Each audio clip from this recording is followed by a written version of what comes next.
The first moments an American spends in Canada often feel deceptively familiar. The streets resemble those at home, storefronts look recognizable, and the language is the same. Until it isn't. A quiet duality begins to surface, revealing a country that mirrors the United States only at a distance. What unsettles many newcomers is not dramatic difference, but subtle contrast, the kind that shifts the emotional climate of everyday life. Canada operates on softer rhythms, slower gestures, and quieter assumptions, and those small details accumulate into a larger cultural weight that can take Americans by surprise. The contrast appears first in the stillness of public space. City sidewalks move with steadier pacing, and conversations float at a lower volume, forming a kind of social calm that feels both peaceful and disorienting. Even the tone of strangers carries a gentleness that Americans often interpret as restraint. Where urgency is instinctive in the U.S., Canada seems shaped by an unspoken agreement to reduce friction. Lines form without crowding, apologies pass between people like automatic punctuation, and interactions linger just long enough to preserve harmony. It creates an atmosphere that feels almost suspended, as if the social temperature has been dialed down a few degrees. The next discovery often emerges through climate, not culture. Winter's presence is not a seasonal inconvenience, but a structural force. It dictates preparation, shapes routines, rewrites daily expectations. Americans accustomed to shutting life indoors when the cold arrives find themselves watching Canadians move through snow with practiced steadiness, shovels scraping driveways before sunrise, boots lined by doors year-round, neighborhoods adjusting to icy mornings as if participating in a collective ritual. The cold is not dramatic. It is simply embedded, an organizer of national temperament that rewards patience more than resistance. Those first impressions open the door to deeper differences in values and social habits. In Canada, emotional expression tends to be moderated, leaning toward consideration rather than assertion. There is a cultural preference for avoiding extremes, both in tone and behavior. Americans often describe feeling as though the volume of their own personality has suddenly become too loud, their directness unexpectedly sharp against a backdrop of gentler communication. Here, disagreement is softened, victories are downplayed, and personal success is wrapped in modesty. The culture relies on equilibrium, an instinct to maintain balance in a shared space rather than dominate it. As this dynamic unfolds, Americans begin noticing symbolic moments that capture these contrasts. A driver slowing early to let another merge, a crowd waiting for a crosswalk even when the road is empty, neighbors clearing snow not only from their own steps but from the walkway next door. Small observations, repeated often enough, reveal a cultural foundation built on quiet cooperation rather than speed or competition. And in these everyday interactions, many Americans encounter their first real cultural tension. Adaptation requires not just understanding new norms, but releasing old reflexes. As Americans settle deeper into Canadian life, the differences they once noticed only in passing begin forming patterns. Workplace environments reveal one of the strongest contrasts. The professional pace feels calibrated to protect personal time rather than consume it. Offices empty earlier, emails slow after hours, and vacations are treated not as luxuries but as expected components of a balanced life. For Americans shaped by a culture that prizes ambition, long hours, and visible productivity, this gentler rhythm can feel strangely foreign. What seems at first like a welcome break gradually exposes deeper cultural expectations. Here, overextension is not celebrated, and efficiency is rarely tied to identity. This softer work culture complements a national mindset that leans toward collective responsibility.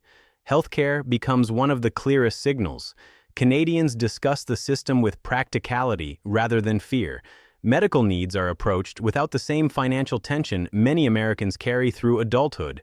Even with its imperfections, the system reinforces a cultural trust in shared infrastructure. For Americans, the emotional shift that comes from not equating illness with financial risk can be unexpectedly profound.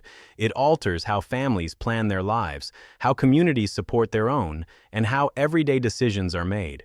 economic life carries its own quiet distinctions. Spending habits lean toward practicality and moderation, with less emphasis on display. The social currency here is not accumulation, but steadiness. Canadians often speak about cost, taxes, and savings with a candor that surprises Americans accustomed to framing financial conversations around aspiration or personal achievement. The absence of overt comparison reshapes the atmosphere, creating a space where ambition is measured not by upward visibility, but by sustainable comfort. These cultural layers produce moments that become recurring motifs for American newcomers. A grocery store trip where reusable bags are not just encouraged but assumed. A public bus where riders thank the driver out of habit.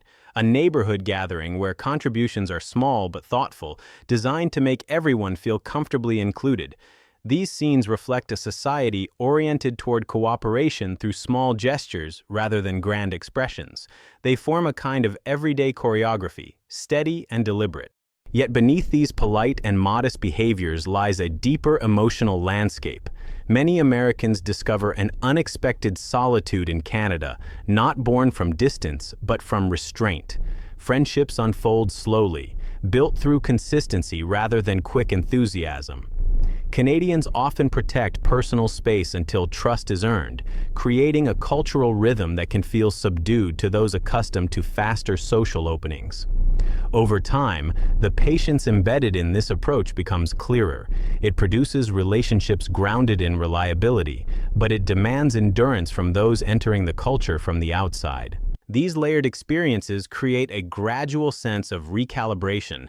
American instincts toward urgency, self-expression, individual momentum begin to encounter a society shaped by caution, steadiness, and subtlety. And as those instincts soften, a new awareness emerges. The differences that challenge Americans most are not the visible ones, but the invisible expectations that govern how people move, speak, and relate to one another in daily life. As weeks turn into months, Americans often notice how these cultural undercurrents gradually reshape their inner pace. The environment seems to encourage a quieter form of self-awareness. Even commuting becomes part of this transformation. Traffic flows with measured patience, horns appear sparingly, and drivers acknowledge each other with small gestures of cooperation. It signals a broader truth. Public life functions less through assertion and more through mutual accommodation. This shift subtly affects how newcomers interpret daily interactions, teaching them that efficiency here is born not from urgency, but from collective ease. Seasons reinforce this adjustment. Winter, with its sharp air and early dusk, becomes a lesson in resilience rather than a barrier. Neighborhoods respond to storms not with disruption, but with coordinated movement. Shovels scraping, sidewalks cleared, children navigating snowbanks with practiced confidence. The climate nurtures a culture of preparedness and interdependence. Americans coming from milder regions often find themselves absorbing this steadiness, learning to move with the environment rather than resist it. Over time, the season's harshness feels less like an obstacle and more like an anchor that shapes communal character. Gradually, these observations culminate in a deeper cultural transformation. Many Americans begin noticing how their priorities shift, how silence feels less uncomfortable, how directness softens into consideration, how personal achievements become less about visibility and more about internal satisfaction. The influence of Canada's modest emotional climate begins to soften behaviors once driven by acceleration. Even ambition takes on a different texture, measured not by outward intensity, but by deliberate intention.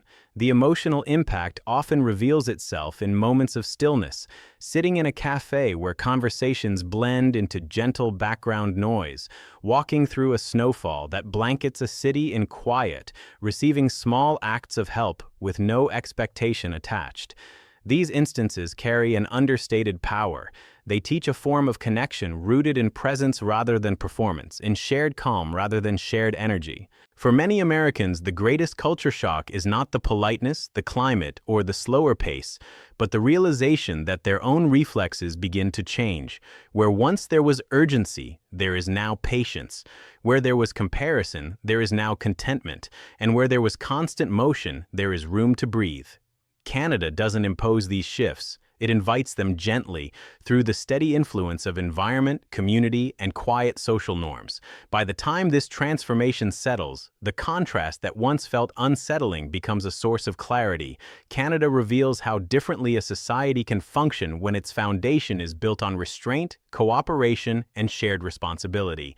It offers an alternative rhythm, one that challenges, softens, and ultimately broadens the worldview of those who experience it. In the end, the cultural divide between the two countries becomes less about borders and more about tempo. One thrives on momentum, the other on balance.